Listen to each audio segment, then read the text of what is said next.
This is Stuttering John. I did this interview again pre-COVID, before I was doing all the video, and he was talking about writing a book about his time on The Tonight Show and The Howard Stern Show. So I asked right away, are you talking to Howard?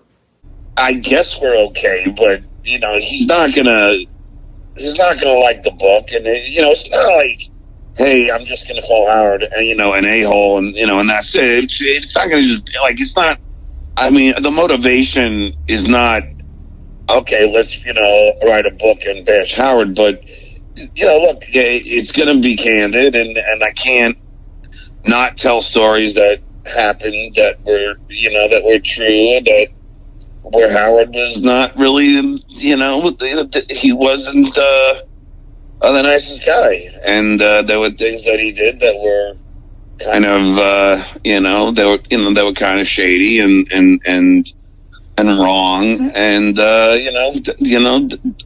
I'm going to talk about them. I mean, it's not like, you know, I mean, you know, I know Jackie just had a book. I don't know how much he covered about it, but, you know, I mean, Gary and I used to joke around and say that, you know, that we were working for the firm, you know, because, you know, it was one of those things. It was just that it was, you know, like, you didn't know what Howard you were going to get, and there are a lot of times where Howard would be, you know, get angry at you and just lay into you and say horrible things, and, you know, and even after I left, he would do the same thing, and just the same, you know, things that he used to say to me when I was there, and it's there's only so much that you could take of that kind of, you know, the verbal abuse before you know, start going, all right, I got to get out of here, you know, and that's what happened to me. Is,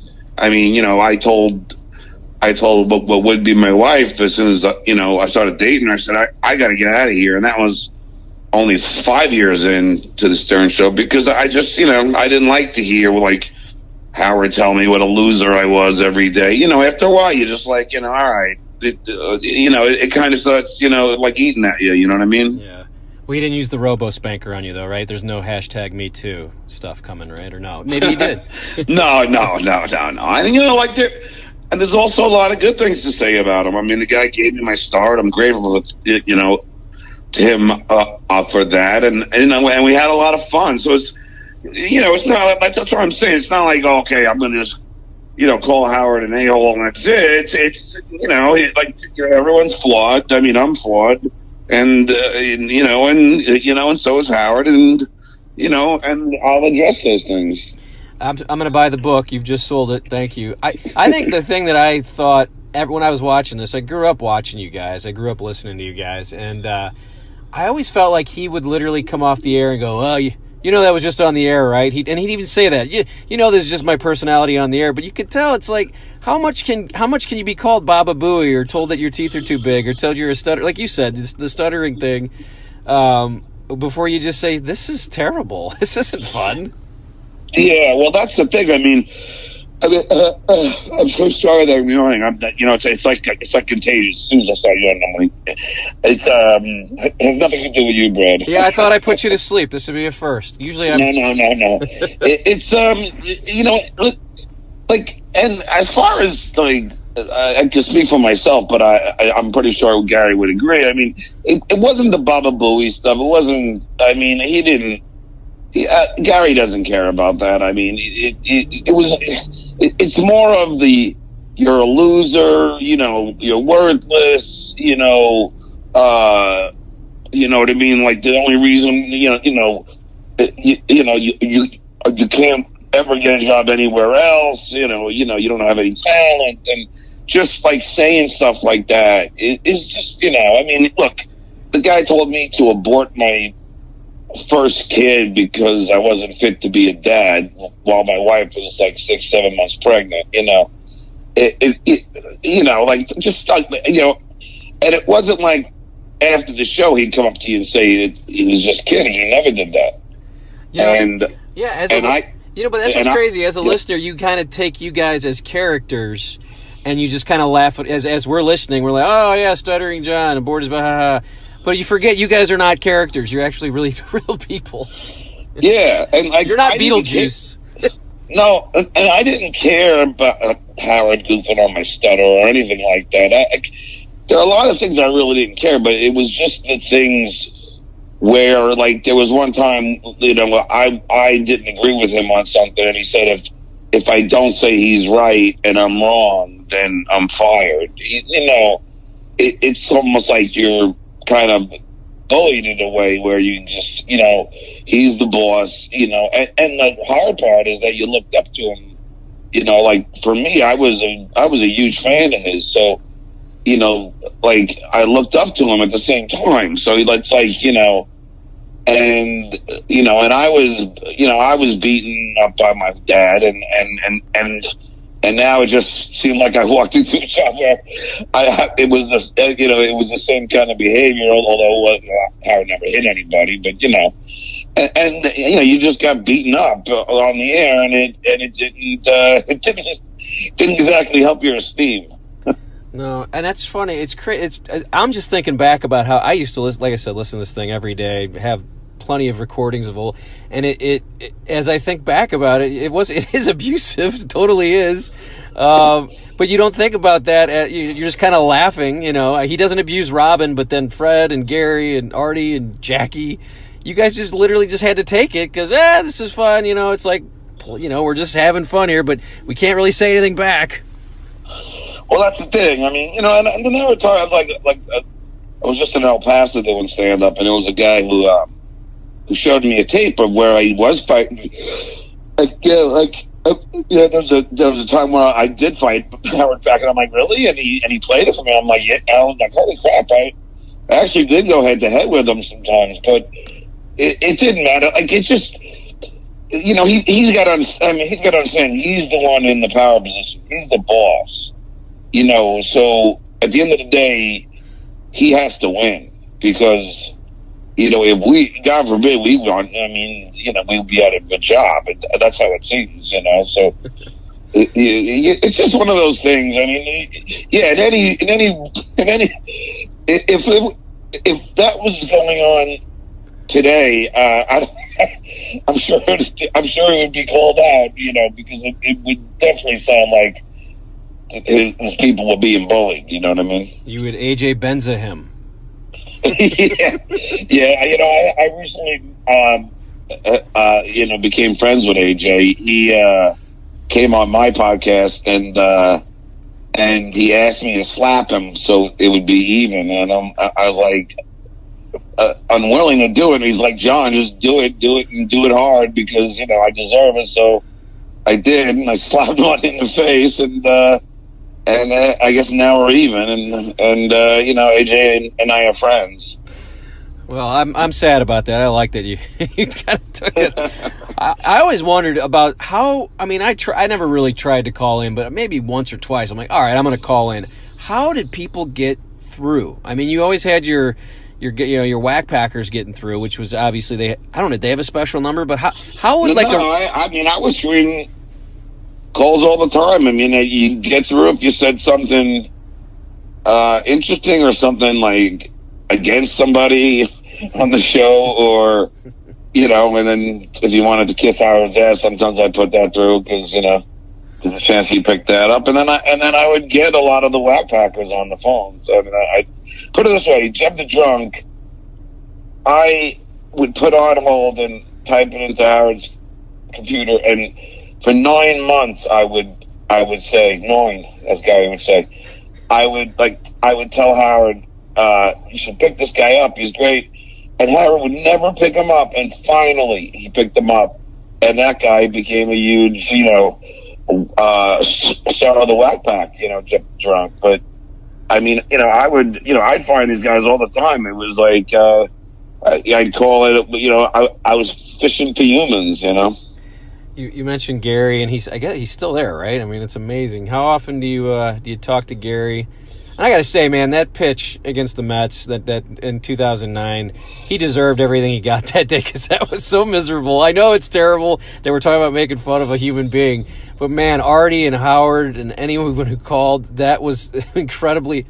I got to say, that's probably when I stopped listening, was when Artie left. But man, that was a funny day on the show. But oh yeah, oh god, I mean that's one of my regrets is that I left before that happened, because I would have loved to have been there during that. I mean, see, that's what I mean. Like, goofing on something like that, that's harmless. I mean, that's something you did, and that, I mean, I would love those moments. Goofing on Gary was one of my favorite pastimes. I mean, that's why I said I don't mind being goofed on. It wasn't, I mean, just so we get, just so it's clear, I don't mind, getting called hero and stupid and all that stuff. I don't mind that. It's just when it becomes like personal, but like that's when it bothers me. But yeah, I mean, as far as that pitch, I mean, he threw it into right field. I mean,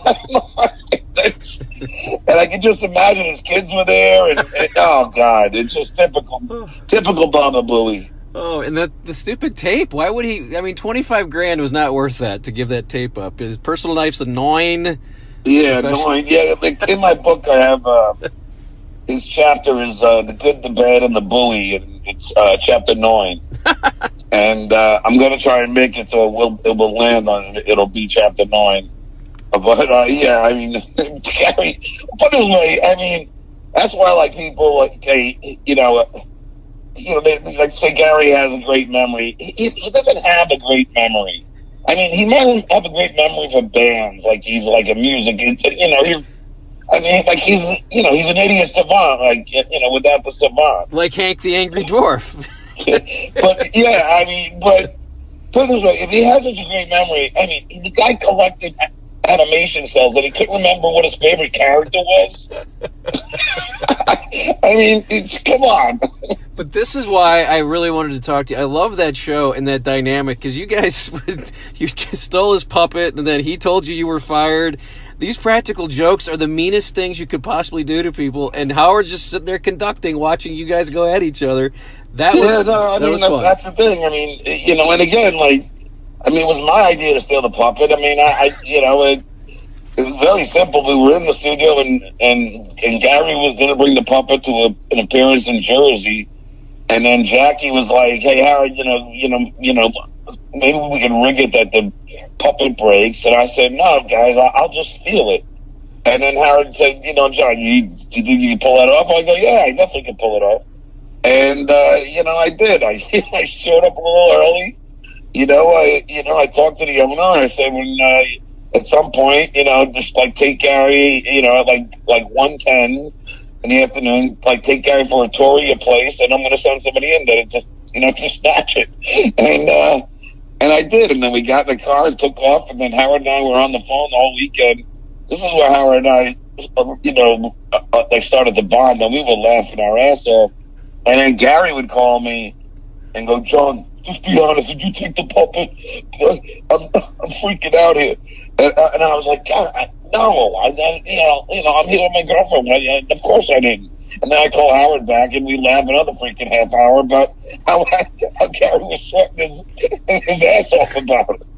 That's what's that actually led to my buddy stealing my bike, and they kept it for six months, and then rode it past me, and they were just laughing hysterically. I found no humor in it whatsoever, but they literally did it because of that prank, and they just said, "Hey, Gary puppet." That's all they said to me, and I was like, "That's not funny." Didn't find it funny. Wait a second. First of all, 6 months is cruel.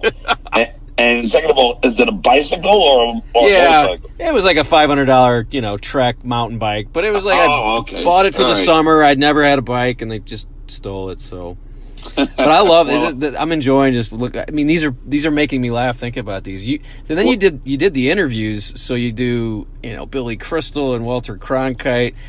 I mean, you had to love. Did you love that? I mean, did you get to interview some of these big names? Yet you got to stutter in their face and ask the most ridiculous questions. I'm trying to decide if that's great or terrible or a bunch of both. I mean, as you look back, do you think, man, that was funny just asking Tommy Lasorda to catch every part in your face? It's. I'm telling you, when I heard, the guy before me, his name was Mitch, and he was a friend of mine at NYU. And when I heard him doing it, I'm like, wow, I could do that, because all my life I've, put it this way, and this was in Howard's book. It's in mine too. But in my fifth grade report card, the teacher wrote to my mother, "John tends to ask outrageous and penetrating questions in class and stutters when excited." That was, she literally wrote my resume for Howard Stern. And I was always asking crazy questions. I never had a problem with it, so this was like the perfect job for me. And I liked it. I thought it was like a great comedy bit, like an SNL thing. And and although there was some where I felt bad, and then, but for the most part, it was hysterical hearing Cronkite scold me because I used the term friggin'. I said, yeah, friggin', and he scolded me for like 10 minutes on what's going on with me. Florida today, and to use a word like friggin', and I'm just like, it was great. It was gold. It was Uncle Walter. What's that? Uncle Walter scolding Stuttering John. What world are we in? Totally fucking. It was just awesome. These people. It was amazing how these people really didn't get the joke at all.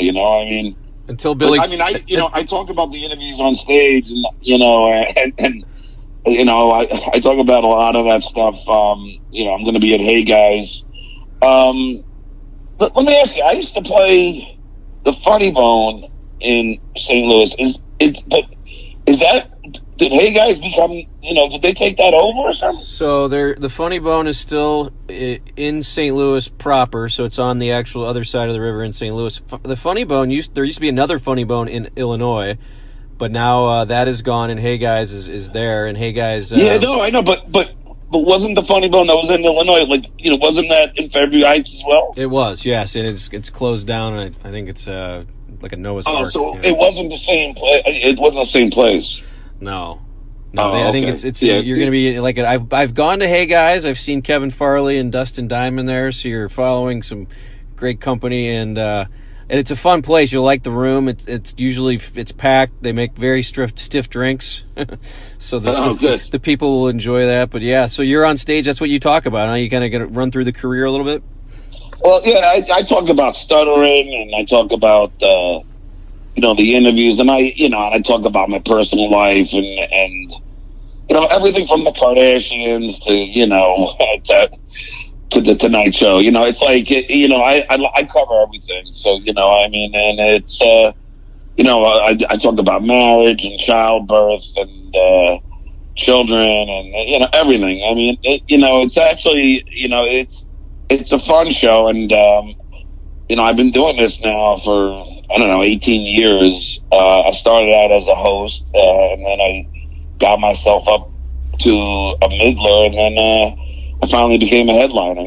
So it's been a long thing, and I've worked hard at it, and I think you'll see. When you see me, you'll be pretty surprised.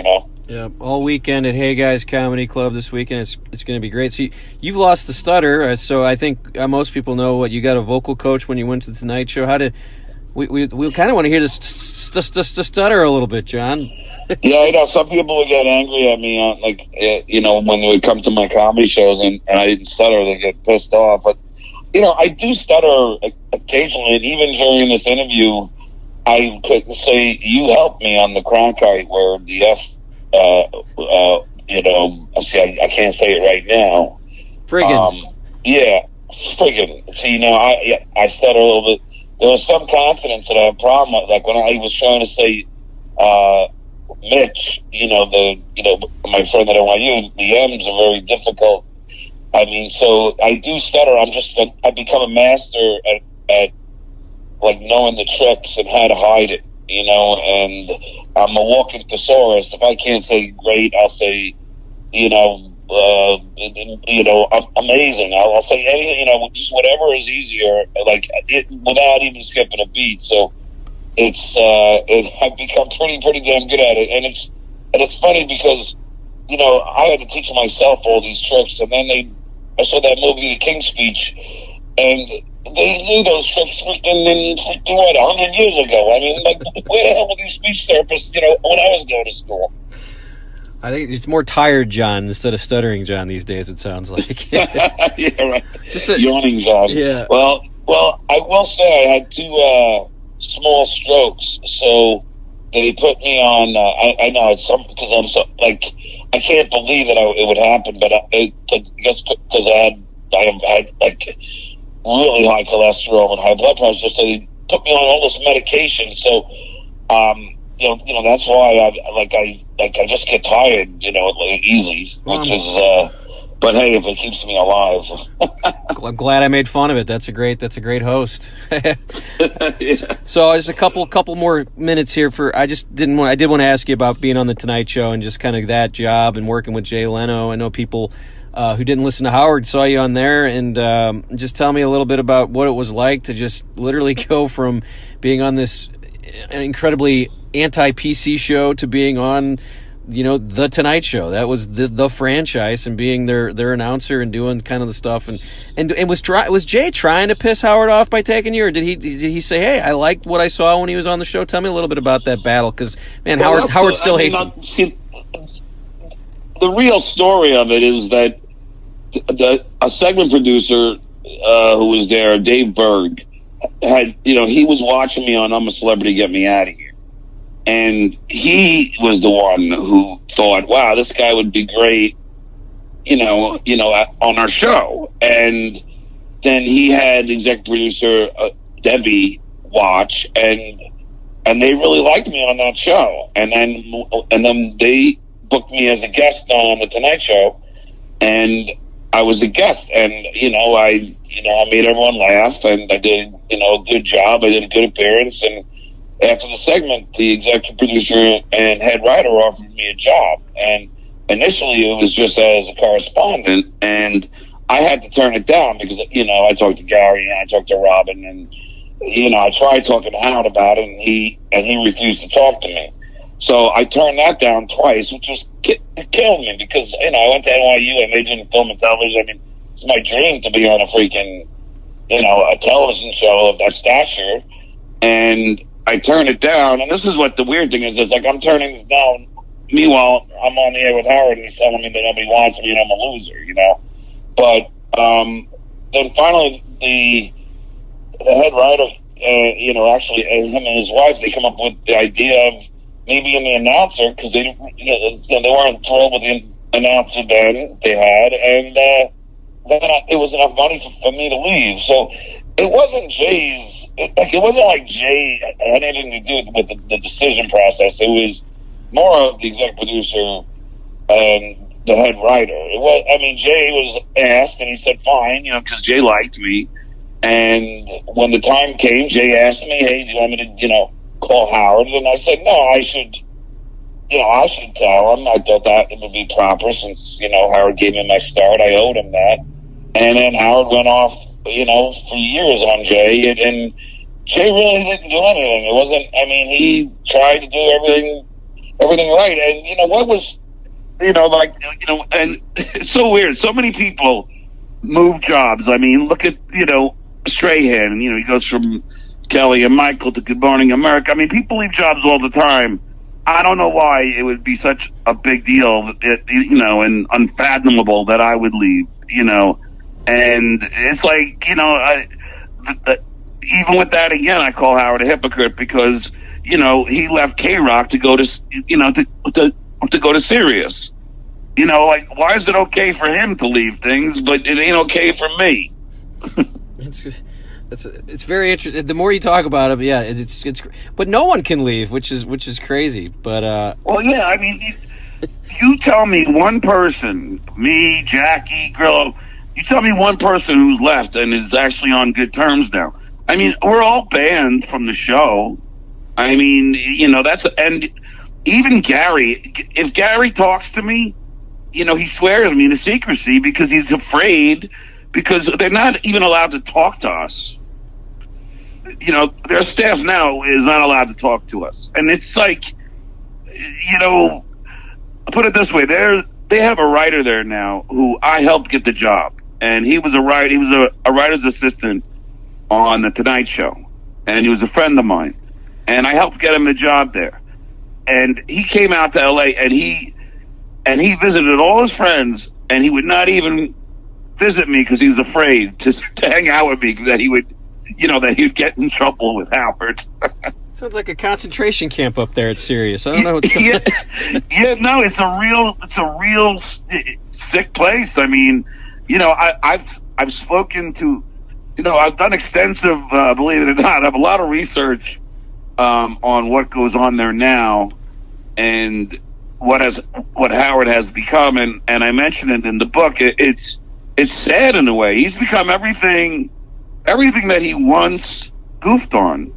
He's become everything that he once loathed. I mean, and it's just sad to see the transformation. I mean, some of it is good because he's making up with all the people that, and there's another hypocrisy.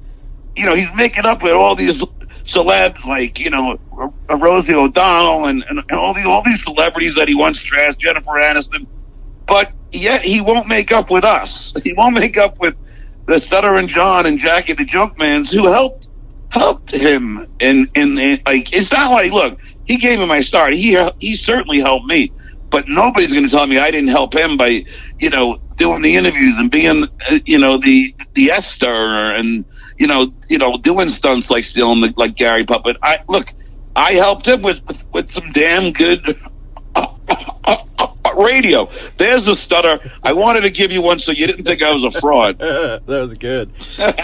Well, when you left, it was an end of an era, and it's sad. And I did listen while Artie was there. How's Artie? You talked to Artie at all, just real quick? Artie and I have had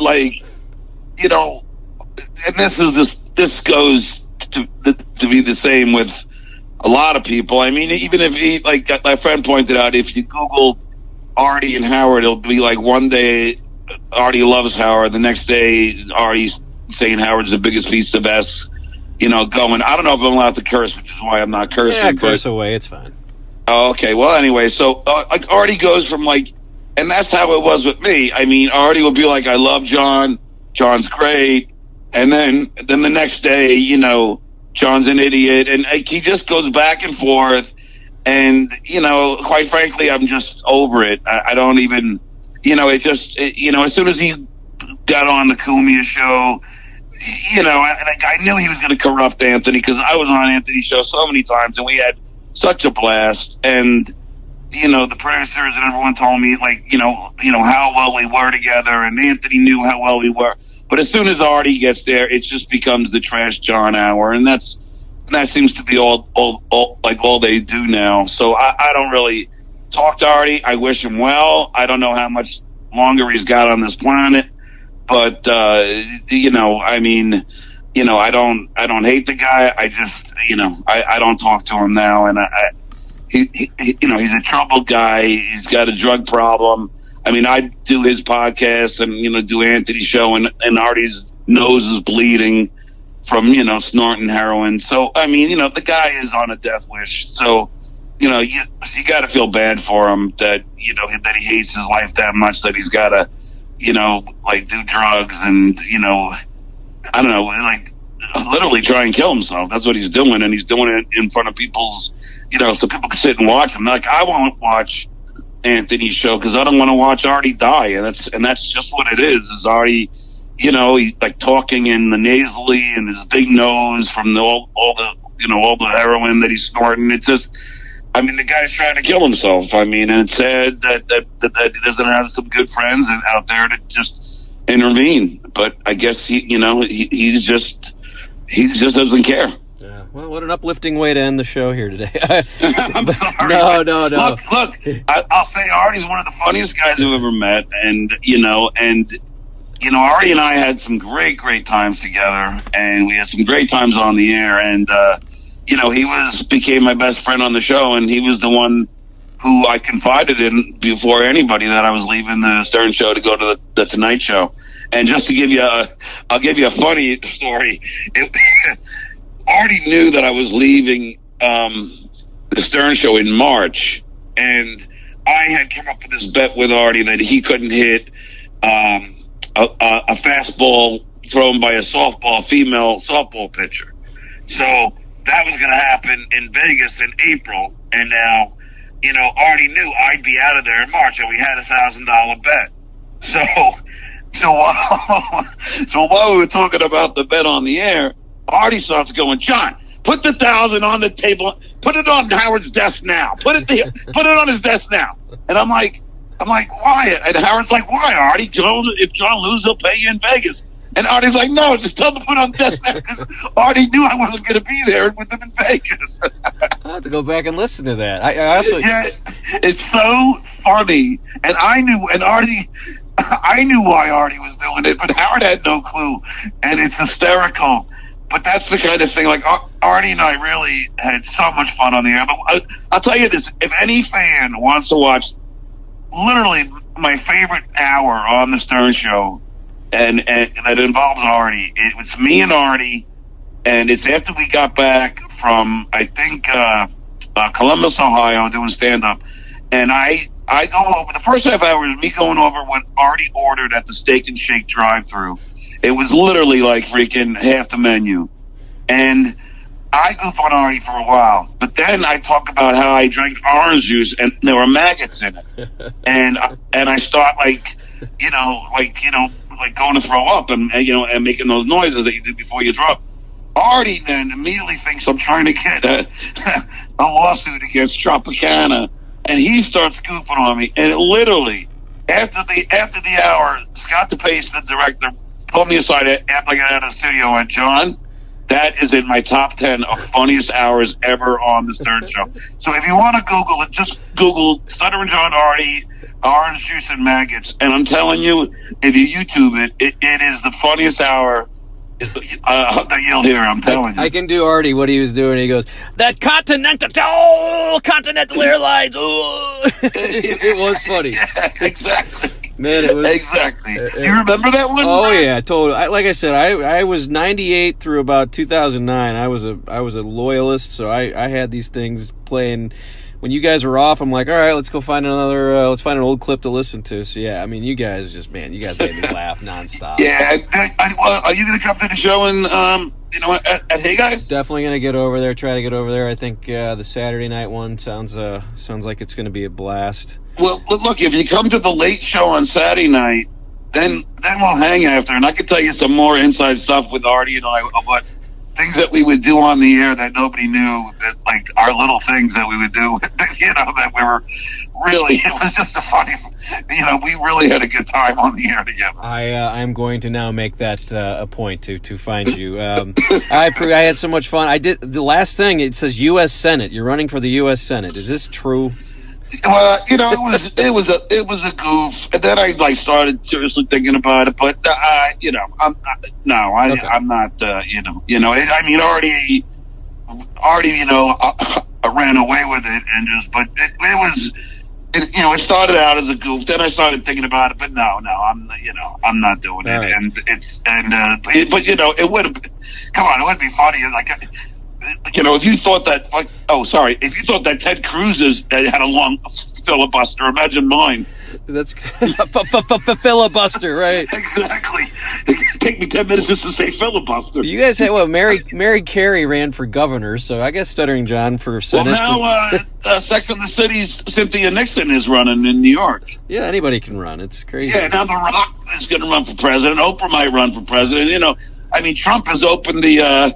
Now everybody, just wants to run. So, but no, I'm too busy with the book, and I'm up to 335 pages now, and I know we're probably going to have to get it down to 300, but I'm not even done yet. I handed in at the end of March, and it comes out October 16th. So there you go. Great, just in time for Christmas. I'll be reading that, and everybody in St. Louis should go see Stuttering John at Hey Guys. I laughed more on this podcast than I have in a long time, so this was fun just catching up. And I think I'm going to see you on Saturday night. We're going to have some fun, and I definitely want to hear some more stories because I love this stuff. And like I said, I can quote stuff that you guys have done. I remember all of it, so that's what's funny is to kind of hear the behind the scenes stuff. I'm flattered that you listened, and St. Louis has been very good to me. Like I said, I've done stand-up there a bunch of times. So hopefully you guys will come out and see me. Oh, and you can follow me on Twitter at Stuttering John M, or go to my website, stutteringjohnmelendez.com, just to see where I'm performing. And thank you, Brad, so much for having me on. It was a pleasure. Thank you, John.